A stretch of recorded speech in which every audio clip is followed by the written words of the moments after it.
તમને સૌને ખબર છે કે 50 લાખની હોમ લોન જે તમે 20 વર્ષ માટે લો છો, સમથિંગ લાઈક 7.4% ઇન્ટરેસ્ટ પર, તો એ 50 લાખની લોન 20 વર્ષે તમને કેટલામાં પડે છે તમને ખબર છે?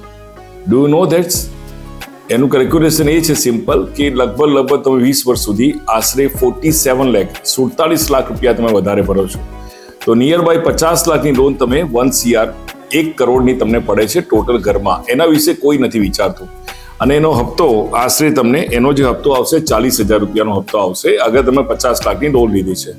તો અહીંયા હું તમને ખાલી એક સજેશન આપીશ કે તમે માત્ર 10% એટલે 4,000 રૂપિયાની SIP કરો. એની સાથે જ્યારે તમારી લોન ચાલુ થાય છે તો તમને 20 વર્ષે એ લગભગ 47 લાખનું ફંડ વેલ્યુ બનશે.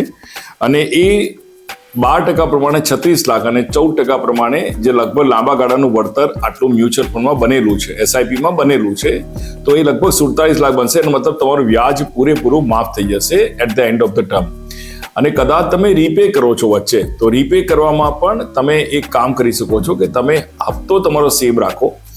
હપ્તો તમારો જે છે એ હપ્તાને થોડો ઘટાડી શકો છો. તમારા જે મુદત છે એને જ તમે સેમ રાખો.